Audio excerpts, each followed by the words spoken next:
அது மெயினான விஷயம் 10 லட்சம் ரூபா பட்ஜெட்டு, மைலேஜ், அப்புறம் உட்காந்துட்டு போகிறதுங்க, அப்புறம் நல்லா குண்டு குழி மேடு மேடெலாம் அசால்ட்டாக ஏறி இறங்கி போயிட்டு இருக்கலாம். அதான் மெயினான விஷயம். எஸ்யூவிங்கிறது எல்லா காம்பேக்ட் எஸ்யூவி. ஒரு கொஞ்ச நாளைக்கு முன்னாடியெல்லாம் பார்த்தோன்னா செடான் தான் எடுக்கணும் அப்படின்னு ஒரு எண்ணம்லாம் மாறி போய் எல்லாமே வந்துட்டு இதுக்கு வந்து நகர ஆரம்பிச்சிட்டாங்க. ஸோ அதனால தான் நான் தெரிஞ்சு மேம் அது டாக்ஸேஷனை வந்து ஜிஎஸ் சொல்லட்டும். நான் அதுக்கு முன்னாடி உள்ள அந்த ஸ்டோரியை நான் சொல்கிறேன். எப்படின்னா நீங்கள் வந்து நமக்கு எல்லாருக்குமே எஸ்யூவிஸில் போகிறதும் எஸ்யூவிஸை வாங்குறதும் பார்க்குறதும் இந்தியன்ஸுக்கு எப்போவுமே பிடிக்கும். செகண்ட் ஒன் பார்த்தீங்கன்னா அண்ணா சொன்ன மாதிரி அந்த ரோட்ஸ், நம்ம ரோட்டில் லோ ஸ்லங்கா நீங்கள் இப்போ வந்து நான் ஒரு லோ ஸ்லங் செடான் ஓட்டுற ஆள், எனக்கு வந்து அது 1.5 லட்சம் கிலோமீட்டருக்கு ஆக போகுது. ஆனாலும் இன்னைக்கு ரோட்ல உரசிச்சுன்னா என் மனசு வந்து ஒரு மாதிரி ஆயிரும், என் ஃபேஸே மாறிடும். அதுக்கு கூட இருக்கிற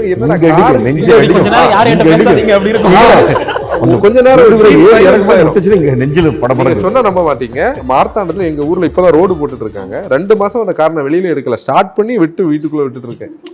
நம்ப மாட்டாங்க, சொன்னா நம்ப மாட்டாங்க. ஏன்னா அந்த பிரச்சனைக்கு ஒரு சொல்யூஷனே இந்த எஸ்யூவி கொடுத்தது. ஏன்னா நீங்கள் வந்து இந்த ஸ்பீட் பிரேக்கர்ஸ் ஆகலாம், இந்த ரோடு இல்லாத இடத்துலையும், அதாவது நமக்கு வந்து இங்கே வந்து ஒரு பெரிய பிரச்சனை இருக்குது பாருங்கள்.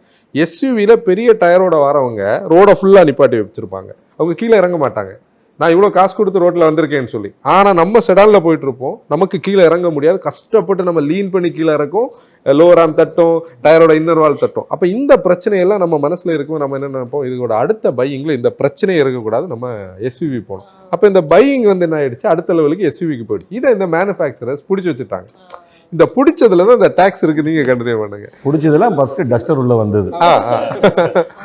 அந்த காம்பேக்ட் கிராஸ் ஓவரில் வந்து பார்த்தீங்கன்னா ரெனால்ட் டஸ்டர் அப்படின்றது, அப்புறம் வந்து இந்த சஃபர் மீட்டில் ஃபோர்ட் எக்கோஸ் போட்டுங்க. ஸோ அது வந்து ஒரு வேறு லெவலில் ஒரு வைப்பை கிரியேட் பண்ணி ப்ராடக்ட் வந்து உள்ள நிறைய பீப்புள்ஸ் வந்து சஃபர் மீட். இதுக்கு மெயின் காரணம் வந்து பார்த்தீங்கன்னா டாக்ஸேஷன் ஸ்லாபுங்க. அப்புறம் இன்னொன்று வந்து பார்த்தீங்கன்னா hatchback sub four metre sedan.